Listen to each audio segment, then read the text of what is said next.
Maruti darling Prabhas సినిమాలంటే అభిమానులలో ఎంత అంచనాలు ఉంటాయో ప్రత్యేకంగా చెప్పనక్కర్లేదు. ఇటీవల వరుస హిట్స్తో దూసుకుపోతున్న ప్రభాస్ రాజా సాబ్ అనే చిత్రంతో త్వరలో ప్రేక్షకులని పలకరించనున్నాడు. ఈ సినిమా మారుతి దర్శకత్వంలో తెరకెక్కుతుంది. మూవీ ఎప్పుడు రిలీజ్ అవుతుందా అని ఫ్యాన్స్ కళ్లల్లో ఒత్తులు వేసుకుని మరీ ఎదురు చూస్తున్నారు. ఈ చిత్రంలో ప్రభాస్ కామెడీ నెక్స్ట్ లెవెల్లో ఉంటుందని అంటున్నారు.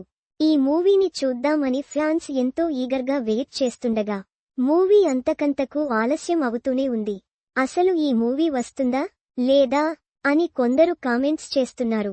అయితే ఇప్పుడు రాజా సాబ్ చిత్రం పాన్ ఇండియా స్థాయికి తగ్గట్టుగా మార్పులు చేర్పులు చేస్తున్నారు. దీంతో సినిమా ఆలస్యం అవుతూనే ఉంది. ఇదొక హారర్ కామెడీ సినిమా కాగా విఎఫ్ఎక్స్ వర్క్ చాలా ఉందని అంటున్నారు. ఆ వర్క్ ఇంకా పూర్తి కాలేదు కాబట్టే సినిమా రిలీజ్ లేట్ అవుతుంది. కనీసం మూవీ అప్డేట్స్ కూడా ఇవ్వడం లేదు అని మారుతిని దారుణంగా తిట్టిపోస్తున్నారు.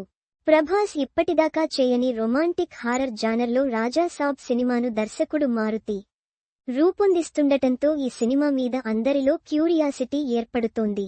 డార్లింగ్ ఫ్యాన్స్ రాజా సాబ్ సినిమా అప్డేట్ కోసం రిక్వెస్ట్ చేయగా సమాధానం ఇస్తూ షూటింగ్ అప్డేట్ చెప్పారు డైరెక్టర్ మారుతి. విఎఫ్ఎక్స్ పనులు జరుగుతున్నాయి. ఇంకా ఆ కంపెనీల నుంచి అవుట్పుట్ రాలేదు. సినిమా అంటే ఏ ఒక్కరి పనో కాదు. అందరూ కలెక్టివ్గా నిర్ణయం తీసుకోవాల్సి ఉంటుంది. సరైన టైం కుదిరితే మూవీ నుండి అన్ని అప్డేట్స్ వస్తాయి. అప్పటి వరకు కాస్త ఓపికతో ఉండండి, సహనం వహించండి అంటూ మారుతి ట్వీట్ వేశాడు. సీజీ వర్క్స్ కంప్లీట్ అయితే నిర్మాణ సంస్థ పీపుల్ మీడియా ఫ్యాక్టరీ రాజా సాబ్ సినిమా విడుదల తేదీని ప్రకటిస్తుంది.